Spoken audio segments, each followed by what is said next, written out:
পয়লা বৈশাখে ঢাকা বিশ্ববিদ্যালয়ের চারুকলা অনুষদ থেকে বের হওয়া মঙ্গল শোভাযাত্রার নাম পরিবর্তন করে বর্ষবরণ আনন্দ শোভাযাত্রা করা হয়েছে বলে জানিয়েছেন চারুকলা অনুষদের ডিন ডক্টর মোহাম্মদ আজহারুল ইসলাম। সকালে ঢাকা বিশ্ববিদ্যালয়ের পহেলা বৈশাখের প্রস্তুতি নিয়ে আয়োজিত সংবাদ সম্মেলনে একথা বলেন তিনি। 23 মার্চ সচিবালয়ে এক সংবাদ সম্মেলনে মঙ্গল শোভাযাত্রার নাম পরিবর্তনের ইঙ্গিত দিলেও ঢাকা বিশ্ববিদ্যালয় কর্তৃপক্ষ সিদ্ধান্ত নেবে ও ঘোষণা দেবে বলে জানিয়েছিলেন সংস্কৃতি বিষয়ক উপদেষ্টা মোস্তফা সরোয়ার ফারুকী। আর পহেলা বৈশাখের 3 দিন আগে নাম পরিবর্তনের ঘোষণা দেয়া হলো। 28টি জাতিগোষ্ঠীর অংশগ্রহণের মাধ্যমে এবারের শোভাযাত্রাটি সবার হয়ে উঠবে বলে মনে করছেন আয়োজকরা। সবাইকে সাথে নিয়ে এবারের শোভাযাত্রা আনন্দময় হয়ে উঠবে সংবাদ সম্মেলনে জানান চারুকলা অনুষদের ডিন। একটা ফেসিবাদী শাসন ব্যবস্থার এই মঙ্গল শব্দটাকে এমনভাবে চর্চায় নিয়ে এসেছে, এটা যথেষ্ট রকম কিন্তু ব্যাড ফিলিংস কাজ করছে সোসাইটির বিভিন্ন ধরনের মানুষের। তো আমরা চাই আমরা এই অতীতে ফিরে যেতে, যেখানে সকল মানুষের অংশগ্রহণ ছিল এবং স্বতঃস্ফূর্ত অংশগ্রহণ ছিল। তো এই কারণে আমরা পরিবর্তন বলছি না, আমি বলছি আমরা পুনরুদ্ধার করেছি যে আমরা সেই আনন্দ শোভাযাত্রা। রাঙামাটির 24 কিলোমিটারে আটকা নতুন সম্ভাবনার দুয়ার। এই দূরত্বের একটি সড়কের অভাবে কয়েক যুগ ধরে জেলা সদরের সাথে যুক্ত হতে পারেনি রাঙামাটির লংগদু এবং বাঘাইছড়ি উপজেলার বাসিন্দারা। নৌযান প্রধান ভরসা, কিংবা খাগড়াছড়ি হয়ে প্রায় 150 কিলোমিটার পথ পাড়ি দিয়ে যেতে হয় দুই উপজেলায়। দুর্ভোগ লাঘব এবং পর্যটন সহ আর্থসামাজিক উন্নয়নে সড়কটি নির্মাণের দাবি জানিয়েছেন পাহাড়ের বাসিন্দারা। রাঙামাটি থেকে ফজলে ইলাহির পাঠানো রিপোর্টে বিস্তারিত। শুধুমাত্র একটি সড়ক বদলে দিতে পারে পাহাড়ের অর্থনীতি। এটিকে ঘিরে থমকে আছে কয়েক লাখ মানুষের স্বপ্ন আর যোগাযোগ ব্যবস্থার নয়া দিগন্তের হাতছানি। স্বাধীনতার এত বছর পরও জেলা সদরের সঙ্গে সড়ক নেটওয়ার্কে যুক্ত হয়নি দেশের বৃহত্তম দুই উপজেলা রাঙামাটির বাঘাইছড়ি ও লংগদু। যোগাযোগ ব্যবস্থায় ঘাটতির কারণে নানা সুবিধা থেকে বঞ্চিত পাহাড়ি জনপদের মানুষ। কাঁচামাল আনার, তরকারি আনার সবকিছু অবশ্যই আমার জন্য উপযোগী আর কি। অসুখ বেশি করে ফেলে, তোর মধ্যে আমরা হয়তো রোগী নির্দিষ্ট সেবা কেন্দ্রে নিতে পারবো। নানিয়ারচর লংগদু আঞ্চলিক সড়কের 24 কিলোমিটার নতুন সড়ক নির্মাণ হলে ভাগ্যের পরিবর্তন হবে রাঙামাটি ও খাগড়াছড়ির 5 উপজেলার অসংখ্য মানুষের। খুলে যাবে সমৃদ্ধির নতুন দুয়ার। 60-এর দশকে কাপ্তাই জলবিদ্যুৎ প্রকল্প নির্মাণ হলে কৃত্রিম হ্রদের কারণে নানিয়ারচর, লংগদু ও বাঘাইছড়ি রাঙামাটি শহর থেকে বিচ্ছিন্ন হয়ে পড়ে। যোগাযোগ ব্যবস্থায় নৌযান ভরসা হওয়ায় উৎপাদিত কৃষি পণ্যের পরিবহন ও বাজারজাত করা যেমন ব্যয়বহুল, তেমনি যাতায়াতে এখনো নানা ভোগান্তি। ন্যায্য মূল্যতা পাওয়ার কথা ছিল, সেটা কিন্তু পাচ্ছি না। তো রোদটা হলে পরে তখন তো আপনার দেখবেন মানুষের অনেক সহজ আয় হবে এবং তাদের উৎপাদিত পণ্যগুলো সহজে বাজারজাত করতে পারবে। কয়েক বছর আগে নানিয়ারচর সেতু নির্মাণের পর সড়ক নির্মাণের প্রাথমিক কাজ শুরু হলেও তা মাঝপথেই থমকে যায়। আমরা সরেজমিনে পরিদর্শন করে আমরা এই সড়কটি সম্প্রসারণ এবং এই সড়কের অ্যালাইনমেন্ট তৈরির জন্য প্রস্তাব দিয়েছি মন্ত্রণালয়কে। এটা সিদ্ধান্ত আসলে আমরা পরবর্তী কার্যক্রমের জন্য প্রস্তুতি নিব। মাত্র 24 কিলোমিটারের এ সড়ক নির্মিত হলে কৃষি পণ্য বিপণন ও পর্যটনে তৈরি হবে গুরুত্বপূর্ণ হাব। জীবনমানের উন্নয়ন, নিরাপত্তার পাশাপাশি বছরে বাণিজ্য হবে কয়েক হাজার কোটি টাকা, এমনটাই মনে করছেন সচেতন মহল। NTV news desk. পরিবর্তন হলো মঙ্গল শোভাযাত্রার নাম। একবারে সূচনা লগ্নের আদলে পহেলা বৈশাখে ঢাকা বিশ্ববিদ্যালয়ের চারুকলা অনুষদ থেকে বের হওয়া শোভাযাত্রার নাম বর্ষবরণ আনন্দ শোভাযাত্রা করা হয়েছে বলে জানিয়েছেন চারুকলা অনুষদের ডিন ডক্টর মোহাম্মদ আজহারুল ইসলাম। সকালে চারুকলায় পহেলা বৈশাখের প্রস্তুতি নিয়ে আয়োজিত সংবাদ সম্মেলনে এই পরিবর্তনের কথা জানান তিনি। 28টি জাতিগোষ্ঠীর অংশগ্রহণের মাধ্যমে এবারের শোভাযাত্রাটি সবার এবং আরও আনন্দময় হয়ে উঠবে বলে মনে করছেন আয়োজকরা। সাদরিনা খন্দকারের রিপোর্ট। 1989 সালে ঢাকা বিশ্ববিদ্যালয়ের চারুকলা অনুষদ প্রথমবারের মতো আয়োজন করে বৈশাখ উপলক্ষে ভিন্ন আয়োজনের এক শোভাযাত্রা। শুরুতে নাম ছিল আনন্দ শোভাযাত্রা। 90-এর স্বৈরাচার বিরোধী আন্দোলনের পটভূমি অমঙ্গলকে দূর করে মঙ্গলের আহ্বান জানিয়ে শোভাযাত্রার নামকরণ করা হয় মঙ্গল শোভাযাত্রা। সময়ের সাথে সাথে এই আয়োজনের রূপ রং বৈচিত্র্যের সম্ভার বেড়েছে, হয়ে উঠেছে দেশের মানুষের অন্যতম প্রাণের উৎসব। সনের পয়লা বৈশাখ জুলাই অভ্যুত্থানের পর প্রথমবারের মতো হতে যাওয়া পহেলা বৈশাখের এই শোভাযাত্রার নাম বদলের ইঙ্গিত দিয়েছিলেন সংস্কৃতি উপদেষ্টা সহ আয়োজক কর্তৃপক্ষ। আর পহেলা বৈশাখের 3 দিন আগে নাম পরিবর্তনের ঘোষণা দেয়া হলো। একটা ফেসিবাদী শাসন ব্যবস্থার এই মঙ্গল শব্দটাকে এমনভাবে মানে চর্চায় নিয়ে এসেছে, এটা যথেষ্ট রকম কিন্তু ব্যাড ফিলিংস কাজ করছে সোসাইটির বিভিন্ন ধরনের মানুষের। তো আমরা চাই আমরা এই অতীতে ফিরে যেতে, যেখানে সকল মানুষের অংশগ্রহণ ছিল এবং স্বতঃস্ফূর্ত অংশগ্রহণ ছিল। আমরা নাম পরিবর্তন করছি না, আমরা আমাদের পুরনো নাম এবং ঐতিহ্য ফেরত যাচ্ছি, যেটা দিয়ে চারুকলার এই কার্যক্রম শুরু হয়েছে। ফ্যাসিবাদ ও নিপীড়নের কাল পর্ব শেষে এবারের পহেলা বৈশাখ হবে সংস্কৃতি চর্চার মুক্তির আলোয় উদ্ভাসিত, বলছেন আয়োজক কর্তৃপক্ষ। তাই এবারের প্রতিপাদ্য ঠিক করা হয়েছে নববর্ষের ঐকতান, ফ্যাসিবাদের অবসান। আনন্দ শোভাযাত্রার নববর্ষে আমরা এবার যেটি মূল প্রতিপাদ্য করেছি, প্রতিপাদ্যে দুটো মেসেজ আছে। একটি মেসেজ হচ্ছে একটি নিবর্তনমূলক স্বৈরাচারী ব্যবস্থার অবসান, রাজনৈতিক এবং সামাজিক একটি নিবর্তনমূলক ব্যবস্থার বিরুদ্ধে মানুষের যে স্বতঃস্ফূর্ত প্রতিবাদ, সেটিকে তুলে ধরা। পহেলা বৈশাখের দিন সকাল 8টা থেকে দুপুর 12টা পর্যন্ত মেট্রো রেলের শাহবাগ ও ঢাকা বিশ্ববিদ্যালয় স্টেশন বন্ধ থাকবে বলে জানানো হয় সংবাদ সম্মেলনে। আর ইউনেস্কো 2016 সালের 30 নভেম্বর মঙ্গল শোভাযাত্রাকে বিশ্বের সাংস্কৃতিক ঐতিহ্যের তালিকাভুক্ত করে। নাম পরিবর্তন করায় কোনো সমস্যা হবে না বলেও জানানো হয় সংবাদ সম্মেলনে। আর চারুকলার শোভাযাত্রার বেশিরভাগ প্রস্তুতিই শেষ, চলছে শেষ মুহূর্তের কর্মযজ্ঞ। এবারের বর্ষবরণ আনন্দ শোভাযাত্রায় ফ্যাসিস্টের মুখাকৃতি, বাঘ, ইলিশ মাছ, পালকিসহ ছোট বড় মিলিয়ে থাকছে 21টি মোটিফ। জুলাই অভ্যুত্থানকে প্রাধান্য দিয়ে থাকছে মুগ্ধের পানির বোতলের প্রতীকও। সাদরিনা খন্দকার, এনটিভি নিউজ, ঢাকা। বাংলাদেশ পুলিশের বর্তমান লোগো পরিবর্তন করে নতুন লোগো চূড়ান্ত করা হয়েছে। এতে থাকছে জাতীয় ফুল শাপলা, ধান ও গমের শীষ এবং পাটপাতা। পাটপাতার ওপর উজ্জ্বলভাবে পুলিশ রেখা রয়েছে। পুলিশ সদর দপ্তর থেকে অতিরিক্ত ডিআইজি নাসিমা বেগম স্বাক্ষরিত এক চিঠিতে এ তথ্য জানানো হয়েছে। বর্তমানে থাকা লোগোটি 2009 সালে পরিবর্তন করা হয়েছিল, যেখানে নৌকার দুই পাশে গম ও ধানের শীষ রয়েছে, আর নৌকার পালের ওপর শাপলা ও নিচে বাংলায় পুলিশ লেখা রয়েছে। জুলাই গণ অভ্যুত্থানের পর পুলিশের পোশাক ও লোগো পরিবর্তনের দাবি ওঠে। পরে এ বিষয়ে গঠিত কমিশনও একই সুপারিশ করে। তারপরই নৌকা প্রতিকৃতি বাদ দিয়ে নতুন লোগো প্রকাশ করা হলো।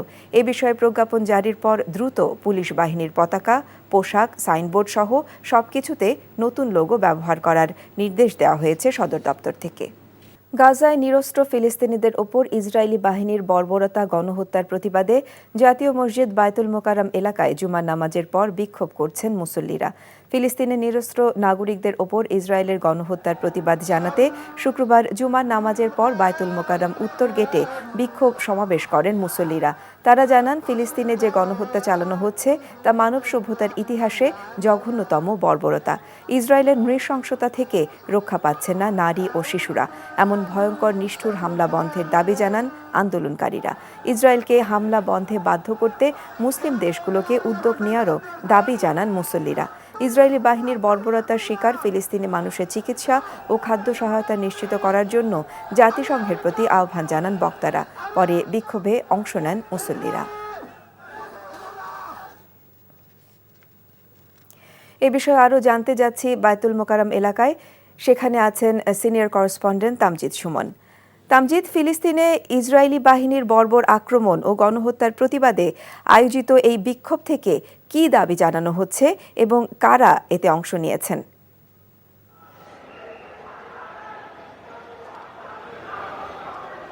বিক্ষোভ থেকে আসলে দাবি জানানো হচ্ছে যে ফিলিস্তিনের উপরে যে অত্যাচার, বর্বর অত্যাচার হচ্ছে, হত্যাকাণ্ড চালানো হচ্ছে এবং তাদেরকে যে নির্মূল করার প্রচেষ্টা চালাচ্ছে ইসরায়েল, সেটার প্রতিবাদে বিক্ষোভ করছেন বিভিন্ন ইসলামী সংগঠনের নেতাকর্মীরা এবং বায়তুল মোকাররমে জুমার নামাজের পরেই কিন্তু তারা এই বিক্ষোভ প্রদর্শন করেন। প্রথমেই কিন্তু তারা বিক্ষোভ সমাবেশ করেন, একটি সংক্ষিপ্ত সমাবেশ করেন এবং সংক্ষিপ্ত সমাবেশ শেষে বেশ কয়েকটি ইসলামী সংগঠন এই আন্দোলন করেন।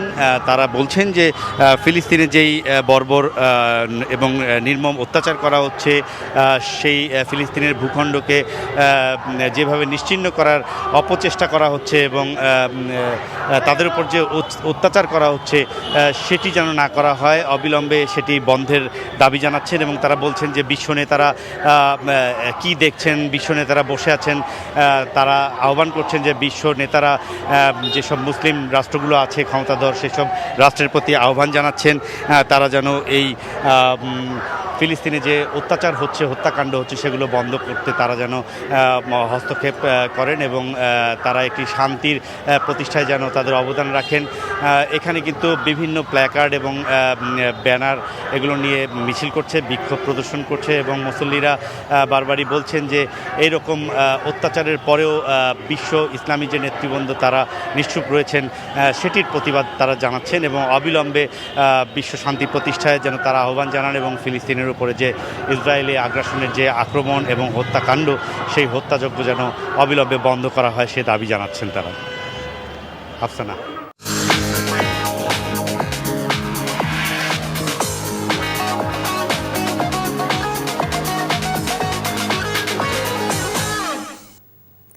মার্কেন্টাইল ব্যাংক অর্থনীতির খবর।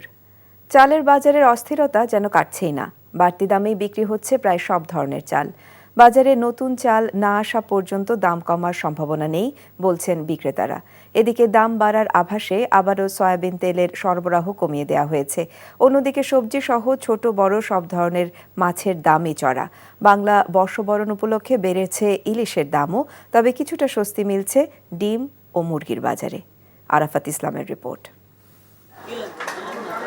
গত কয়েক মাস ধরেই অস্থির চালের বাজার। ঈদের পর নতুন করে দাম না বাড়লেও বাড়তি দামেই চাল কিনতে হচ্ছে ক্রেতাদের। বিক্রেতারা বলছেন চালের দাম কমতে অপেক্ষা করতে হবে আরও 1-2 সপ্তাহ। আরদারা বলতেছে যে মিলাররা এখন ধান কিনতেছে, এই কারণে চালেও ছাড়তেছে না, নতুন আমদানি হলে দাম কমবে বলে। অন্যদিকে ভোজ্য তেলের সংকট পুরোপুরি না কাটতেই প্রতি লিটার বোতলজাত সয়াবিন তেলের দাম 18 টাকা ও খোলা সয়াবিন তেলের দাম 13 টাকা করার প্রস্তাব দিয়েছে কোম্পানিগুলো। এই পরিস্থিতিতে আবারও বাজারে সয়াবিন তেলের সরবরাহ কমিয়ে দিয়েছে বিপণনকারী প্রতিষ্ঠানগুলো।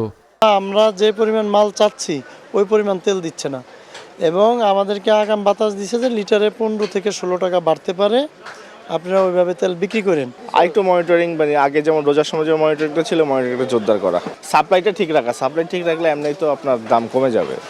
রমজান মাস জুড়ে সবজির দাম সহনীয় পর্যায়ে থাকলেও ঈদের পর বেশ কিছু সবজি চড়া দামে বিক্রি হচ্ছে। তবে স্থিতিশীল রয়েছে আলু ও পেঁয়াজের দাম। সপ্তাহের ব্যবধানে কমেছে ব্রয়লার ও সোনালী মুরগির দামও এবং স্থিতিশীল ডিমের দাম। বৃষ্টি নেই তো, খরার জন্য মাল হইতে পারে না। বৃষ্টি হলে মালটা ভালো হয়, এই জন্য মালের আমদানি কম, এই জন্য মালের দাম একটু বেশি। ব্রয়লার মুরগির দাম কমছে, কারণ গত সপ্তাহে বেশি হলে 200 টাকা, এই সপ্তাহে 90 টাকা বেচতেছি। আর সোনালী এসে 300 টাকা বেশি, 280 টাকা বেচতেছি। রমজান মাসে দাম কম ছিল, কিন্তু এখন রমজান পার হয়ে গেছে, জিনিসের দাম বাড়াই দিচ্ছে। মাংসটা একটু মনে হচ্ছে যে রোজার মাসের তুলনায় একটু হাই, আর মাছটাও একটু হাই, বাট আমার মনে হচ্ছে যে এটা ব্যালেন্স হয়ে যাবে আর কি। এদিকে পহেলা বৈশাখ উপলক্ষে বেড়েছে ইলিশের দাম। প্রতি কেজি ইলিশ কিনতে দাম গুনতে হচ্ছে 2200 টাকা, আর 800 গ্রাম 1600 টাকা এবং 500 গ্রাম ওজনের ইলিশের দাম 1200 টাকা। মাছ ধরে এগুলো বন্ধ দিচ্ছে, নদীতে জলরে নামতে পারে না, সেজন্য মাছও নাই, ঘাটে মাছ আসে কম, এর লেগে মাছের দাম একটু বাড়ে। এছাড়া ছোট বড় সব ধরনের মাছই কেজিতে 100 থেকে 200 টাকা বেশিতে বিক্রি হচ্ছে। আরাফাত ইসলাম, এনটিভি নিউজ, ঢাকা। রেল যোগাযোগকে আধুনিকায়ন করতে সরকার উদ্যোগ নিয়েছে বলে জানিয়েছে রেলপথ উপদেষ্টা মোহাম্মদ ফাউজুল কবির খান। সকালে রেলওয়ের পূর্বাঞ্চলের চট্টগ্রামের পাহাড়তলীর ওয়াগন মেরামত কারখানা ও ডিজেল ওয়ার্কশপ পরিদর্শন শেষে সাংবাদিকদের এসব কথা বলেন। উপদেষ্টা বলেন, আগামীতে বিভিন্ন দেশ থেকে রেলের পার্টস, কোচ ও ওয়াগন সংযোজন করবে সরকার। এতে রাষ্ট্রের ব্যয় ও সময় কমানো সম্ভব। রেল তাদের পুরনো ঐতিহ্য হারিয়ে ফেলেছে, তাই এর ঐতিহ্যকে ফিরিয়ে আনতে কাজ শুরু করেছে সরকার। এছাড়া রেলের নিরাপত্তা বিঘ্নিতকারীদের আইনের আওতায় আনার হুঁশিয়ারি দেন উপদেষ্টা। ফিলিস্তিনে ইসরায়েলের চালানো বর্বর গণহত্যা ও স্বাধীন ফিলিস্তিন রাষ্ট্র প্রতিষ্ঠার দাবিতে জাতীয় মসজিদ বায়তুল মোকাররমের উত্তর গেটে ইসলামী দলগুলো বিক্ষোভ মিছিল ও সমাবেশ করেছে। মিছিল ও সমাবেশ থেকে ফিলিস্তিনের জনগণের প্রতি সংহতি প্রকাশ ও আন্তর্জাতিক সম্প্রদায়কে ইসরায়েলের উপর চাপ সৃষ্টি করে গণহত্যা বন্ধে কার্যকর পদক্ষেপ নেওয়ার আহ্বান জানানো হয়। তামজিদ সুমনের রিপোর্ট। ফিলিস্তিনে ইসরায়েলের অব্যাহত হামলার প্রতিবাদে জুম্মার নামাজ পর জাতীয় মসজিদ বায়তুল মোকাররমের উত্তর গেটে বিক্ষোভ সমাবেশ করেছে বেশ কয়েকটি ইসলামী সংগঠন। সেখান থেকে ফিলিস্তিনে ইসরায়েলের অব্যাহত হামলার প্রতিবাদ জানানো হয়। ইসরায়েলের উপর চাপ সৃষ্টি করতে আন্তর্জাতিক সম্প্রদায়ের প্রতি আহ্বান জানায় ইসলামী সংগঠনগুলো। সমাবেশ শেষে মিছিলে উত্তাল হয়ে ওঠে বায়তুল মোকাররমের সামনের সড়ক। মিছিল থেকে ইসরায়েলের পণ্য বয়কটের জোরালো আহ্বান জানানো হয়। যাদের শক্তি আছে, ইসলামী প্রত্যেকটা দেশ একত্র হয়ে তাদের উপর ঝাঁপিয়ে পড়ুক, তাদেরকে ধ্বংস করুক। ফিলিস্তিনের বহু মুসলমান ভাই বোনেরা তার রক্তের বিনিময়ে অনেক বাচ্চারা কাঁদতেছে যে আমাদের কি দোষ ছিল। প্রত্যেক ইসলামিক রাষ্ট্র থেকে ইসরায়েলের উপরে যুদ্ধ ঘোষণা করা হোক। ইসরায়েলে চলমান গণহত্যা মানবতার চরম লঙ্ঘন বলেও মন্তব্য করেন ইসলামী দলগুলোর নেতাকর্মীরা। আমাদের শেষ কাবরা হবে আকসা ধর আমাদের সেই আমরা আমাদের দখল আসতে পারে। সারা বাংলাদেশের সকল মুসলমান এবং সকল ওলামায়ে কেরাম দলবত নির্বিশেষে সবাই যদি আমরা ঐক্যবদ্ধ হয়ে আমরা কাজ করতে পারি, তাহলে আমাদের জন্য ইসরায়েলকে প্রতিহত করা আমাদের জন্য সহজ হবে। এর আগে সকালে মানিক মিয়া এভিনিউয়ে জাতীয় সংসদ ভবনের সামনে ফিলিস্তিনে চলমান যুদ্ধের বিরুদ্ধে প্রতিবাদ ও যুদ্ধবিরতির আহ্বান জানিয়ে মানববন্ধন ও বিক্ষোভ করেছে যুব platform activist. Tamjid Suman, NTV news, Dhaka. Natore আদালতের মালখানার তালা ভেঙে টাকা ও স্বর্ণালংকার চুরি হয়েছে। এ ঘটনায় সন্দেহভাজন 3 জনকে আটক করেছে পুলিশ। পুলিশ জানায়, গত রাতের কোনো এক সময়ে সংঘবদ্ধ চোর চক্র কোর্ট পুলিশ দপ্তরের জানালার গ্রিল কেটে ভেতরে প্রবেশ করে। এরপর তারা মালখানার তালা ভেঙে ভেতরে ঢুকে আলামত হিসেবে সংরক্ষণ করা বিপুল পরিমাণ টাকা ও স্বর্ণালংকার চুরি করে নিয়ে পালিয়ে যায়। এর আগে তারা সিসি ক্যামেরার সংযোগ বিচ্ছিন্ন করে দেয়। সকাল 11:30টার দিকে কোর্ট পুলিশের কর্মকর্তারা দপ্তরে গিয়ে ঘটনা দেখে ঊর্ধ্বতন কর্মকর্তাদের অবহিত করলে পুলিশ সুপার সহ কর্মকর্তারা ঘটনাস্থলে যান। এ ঘটনায় 3 জনকে পুলিশ হেফাজতে নেওয়ার কথা জানান পুলিশ সুপার, তবে তদন্তের স্বার্থে তা প্রকাশ করা হয়নি। ঘটনা তদন্তে সিআইডি ও পিবিআই সদস্যরা কাজ করছে। সাভারে একই দিনে যাত্রীবাহী 2টি চলন্ত বাসের ডাকাতি হয়েছে। ডাকাতরা যাত্রীদের কাছ থেকে টাকা, স্বর্ণালংকার ও মোবাইল ফোন ছিনিয়ে নেয়। বিষয়টি নিশ্চিত করেছেন সাভার হাইওয়ে থানার অফিসার ইনচার্জ শওকাতুল আলম। ডাকাতির পর থেকে মহাসড়কের বিভিন্ন পয়েন্টে চেকপোস্ট বসিয়ে পুলিশ তল্লাশি শুরু করেছে। পুলিশ জানায়, দুপুর 12টার দিকে ঢাকা-আরিচা মহাসড়কের সাভারের ব্যাংক টাউন এলাকায় সাভার পরিবহনে যাত্রী বেশে ডাকাতরা অস্ত্রের মুখে যাত্রীদের মূল্যবান মালামাল লুট করে নিরাপদে নেমে যায়। 15 মিনিটের ব্যবধানে জাহাঙ্গীরনগর বিশ্ববিদ্যালয়ের অদূরে সিএনবি বাস স্ট্যান্ড সংলগ্ন এলাকায় রাজধানী পরিবহনে ডাকাতি হয়। ডাকাতরা ধারালো অস্ত্রের ভয় দেখিয়ে যাত্রীদের মালামাল ও মোবাইল লুটে নেয়। জলবায়ু পরিবর্তনের বিরূপ প্রভাব ও বৈশ্বিক জলবায়ু ন্যায় বিচারের দাবিতে বরগুনায় তরুণদের শান্তিপূর্ণ ধর্মঘট ও বিক্ষোভ সমাবেশ অনুষ্ঠিত হয়েছে। বরগুনা স্থানীয় তরুণদের সামাজিক, সাংস্কৃতিক, স্বেচ্ছাসেবী ও পরিবেশবাদী 22টি সংগঠন সংহতি প্রকাশ করে একযোগে এই কর্মসূচি পালন করে। কর্মসূচির অংশ হিসেবে সকালে বরগুনা জেলা শিল্পকলা একাডেমির সামনে থেকে জলবায়ু ধর্মঘটের একটি বিক্ষোভ মিছিল বের হয়।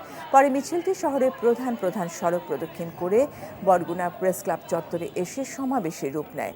কর্মসূচিতে অংশগ্রহণকারীরা জলবায়ু ক্ষতিগ্রস্ত বরগুনা সহ দক্ষিণাঞ্চলের জন্য আন্তর্জাতিক সহায়তা ও কার্বন নিঃসরণে দায়ী দেশগুলোর জবাবদিহিতার দাবি করে। বগুড়া গাবতলী উপজেলায় জাতীয়তাবাদী কৃষিবিদদের আয়োজনে শহীদ প্রেসিডেন্ট জিয়াউর রহমানের জন্মস্থান বাগবাড়ি জিয়াবাড়িতে দোয়া মাহফিল ও দুস্থদের মাঝে খাবার বিতরণ করা হয়েছে। বাদজুমা জিয়াবাড়িতে শহীদ জিয়াউর রহমান ও আরাফাত রহমান কোকোর রুহের মাগফিরাত ও বেগম খালেদা জিয়া এবং তারেক রহমানের দীর্ঘায়ু কামনা করে দোয়া কামনা অনুষ্ঠিত হয়। পরে দুস্থদের মাঝে খাবার বিতরণ করা হয়। বাংলাদেশ ব্যাংকের গভর্নর আহসান এইচ মনসুর বলেছেন, কতিপয় পরিবার ও তাদের সহযোগীরা মিলে বিপুল পরিমাণ টাকা দেশ থেকে পাচার করেছে। এসব টাকা ফেরত আনতে কাজ করছে সরকার। বিকেলে বাংলাদেশ ব্যাংকের চট্টগ্রাম অফিসে এক সংবাদ সম্মেলনে এসব কথা বলেন তিনি। বলেন, মানি লন্ডারিংয়ের ক্ষেত্রে বাংলাদেশ সবচেয়ে বড় ভিকটিম। একটি পরিবার এবং তাদের সহযোগীরা মিলে টাকা পাচার করেছে। এসব টাকা কোন কোন দেশে আছে তা খুঁজে বের করতে আন্তর্জাতিক অ্যাসেট ট্রেসিং ফার্মের সঙ্গে কাজ করছে সরকার। পাশাপাশি ভবিষ্যতে আর কেউ যাতে টাকা পাচার করতে না পারে সেই পথটি বন্ধ করা বর্তমান সরকারের প্রধান লক্ষ্য। কতিপয় পরিবার বা গোষ্ঠী তারা মানি লন্ডারিং করে এটাকে বাইরে নিয়ে চলে গেছে, যেটাকে আমরা বলি স্টোলেন অ্যাসেট বা চুরি করা সম্পদ। সেই সম্পদ ফিরিয়ে আনার ব্যাপারেও আমরা কাজ করছি। সেটা আমরা করছি আমাদের আন্তর্জাতিক সম্প্রদায়ের সাথে, সেটা আমরা করছি আমাদের বিভিন্ন ল এনফোর্সমেন্ট এজেন্সিগুলোর সাথে। আর্টেমিস চুক্তিতে স্বাক্ষর করায় বাংলাদেশকে স্বাগত জানিয়েছে যুক্তরাষ্ট্র। দেশটির পররাষ্ট্র মন্ত্রণালয় এক বিবৃতিতে এই তথ্য জানায়। এছাড়া যুক্তরাষ্ট্র বাংলাদেশের সঙ্গে অর্থনৈতিক উন্নয়ন এবং ইন্দো প্যাসিফিক অঞ্চলের নিরাপত্তা বিষয়ক কাজ অব্যাহত রাখতে চায় বলেও বিবৃতিতে উল্লেখ করা হয়েছে। গত 8 এপ্রিল বিশ্বের 54তম দেশ হিসেবে মার্কিন মহাকাশ গবেষণা সংস্থা নাসার আর্টেমিস চুক্তিতে স্বাক্ষর করে বাংলাদেশ। মার্কিন পররাষ্ট্র মন্ত্রণালয় বলছে, যুক্তরাষ্ট্র এবং বাংলাদেশ 50 বছরেরও বেশি সময় ধরে একটি টেকসই সম্পর্ক উপভোগ করছে। অর্থনৈতিক উন্নয়ন এবং ইন্দো প্যাসিফিক অঞ্চলে আঞ্চলিক নিরাপত্তায় বাংলাদেশের সাথে সম্পর্ক অব্যাহত রাখতে আগ্রহী যুক্তরাষ্ট্র। রাজধানী সহ দেশের বিভিন্ন স্থানে মৃদু ভূমিকম্প অনুভূত হয়েছে। শুক্রবার বিকেলে অনুভূত এই ভূমিকম্পের রিক্টার স্কেলে মাত্রা ছিল 4। ভূমিকম্প পর্যবেক্ষণ এবং গবেষণা কেন্দ্র ভারপ্রাপ্ত কর্মকর্তা মোহাম্মদ রুবায়েত কবির জানান, এই ভূমিকম্পের উৎসস্থল ছিল ব্রাহ্মণবাড়িয়া এবং হবিগঞ্জের কাছে বাংলাদেশ ও ভারত সীমান্ত এলাকা। এটি স্বল্প মাত্রা থেকে মাঝারি মাত্রার ভূমিকম্প হিসেবে গণ্য হয়। তিনি আরও জানান, এর উৎপত্তিস্থল ঢাকা থেকে 105 কিলোমিটার দূরে ব্রাহ্মণবাড়িয়া জেলার আশেপাশে ছিল। ইংল্যান্ড প্রবাসী হামজা চৌধুরীর পর এবার বাংলাদেশের জার্সিতে খেলতে রাজি কানাডা প্রবাসী শামিত সোম। জুনে এএফসি কাপের বাছাই পর্বে সিঙ্গাপুরের বিপক্ষে শামিতকে খেলানোর চেষ্টা চলছে বলে জানিয়েছেন বাফুফের সহসভাপতি ফাহাদ করিম। ইংলিশ লিগ খেলা হামজার পর জাতীয় দলের জন্য শামিতের সঙ্গে যোগাযোগ করে বাফুফে। 27 বছর বয়সী এই মিডফিল্ডারের বাবা মা দুজনই বাংলাদেশি। বর্তমানে খেলছেন কানাডিয়ান প্রিমিয়ার লিগের ক্লাব ক্যালাভারি এফসিতে। কানাডার হয়ে 2টি আন্তর্জাতিক ম্যাচও খেলেছেন এই মিডফিল্ডার। পাসপোর্ট হাতে পেয়ে শামিতকে অনাপত্তিপত্র নিতে হবে কানাডিয়ান সকার অ্যাসোসিয়েশন থেকে। এরপর ফিফা প্লেয়ার স্ট্যাটাস কমিটির অনুমতি নিতে হবে তাকে।